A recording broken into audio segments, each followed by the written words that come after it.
بسم اللہ الرحمن الرحیم۔ نبی کریم صلی اللہ علیہ وآلہ وسلم نے فرمایا، بنی اسرائیل کی ایک عورت نے اپنے بیٹے کو پکارا۔ اس وقت وہ عبادت خانے میں تھا۔ ماں نے پکارا کہ اے جریج۔ جریج پس پیش میں پڑ گیا اور دل میں کہنے لگا کہ اے اللہ، میں اب ماں کو دیکھوں یا نماز کو؟ پھر ماں نے پکارا، اے جریج۔ وہ اب بھی اس پس پیش میں تھا کہ اے اللہ، میری ماں اور میری نماز۔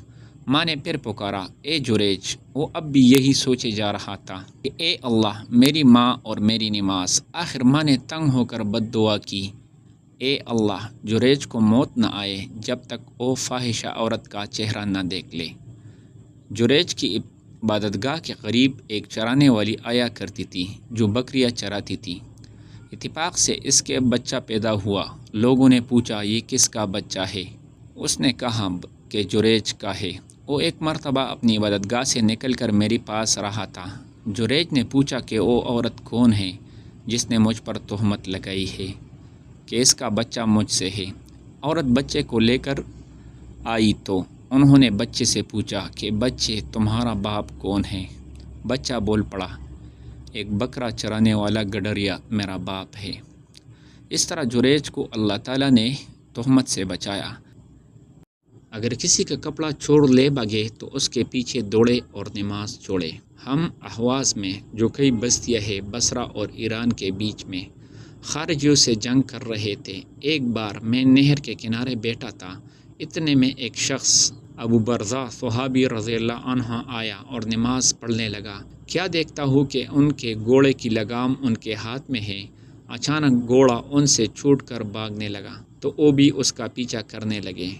شعبہ نے کہا، یہ ابو برزہ اسلمہ رضی اللہ عنہ تھے۔ یہ دیکھ کر خوارج میں سے ایک شخص کہنے لگا، اے اللہ، اس شیخ کا ناس کر۔ جب وہ شیخ واپس لوٹے تو فرمایا کہ میں نے تمہاری باتیں سن لی، اور تم کیا چیز ہو؟ میں نے رسول اللہ صلی اللہ علیہ وآلہ وسلم کے ساتھ 6 یا 7 یا 8 جہادوں میں شرکت کی ہے، اور میں نے آپ صلی اللہ علیہ وآلہ وسلم کی آسانیوں کو دیکھا ہے۔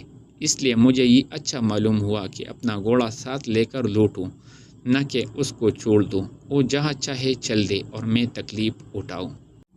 سورج گرہن کے بارے میں۔ جب سورج گرہن لگا تو نبی کریم صلی اللہ علیہ وآلہ وسلم نماز کے لیے کھڑے ہوئے اور ایک لمبی سورت پڑھی، پھر رکوع کیا اور بہت لمبا رکوع کیا، پھر سر اٹھایا اور اس کے بعد دوسری سورت شروع کر دی، پھر رکوع کیا اور رکوع پورا کر کے اس رکعت کو ختم کیا اور سجدے میں گئے۔ پھر دوسری رکعت میں بھی آپ صلی اللہ علیہ وآلہ وسلم نے اس طرح کیا۔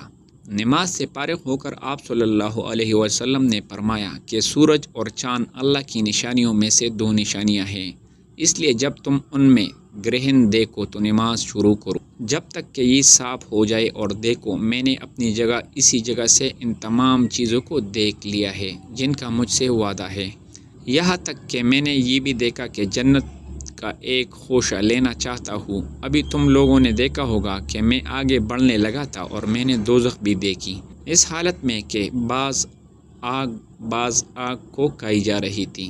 تم لوگوں نے دیکھا ہوگا کہ جہنم کے اس ہولناک منظر کو دیکھ کر میں پیچھے ہٹ گیا تھا۔ میں نے جہنم کے اندر عمر بن یحییٰ کو دیکھا۔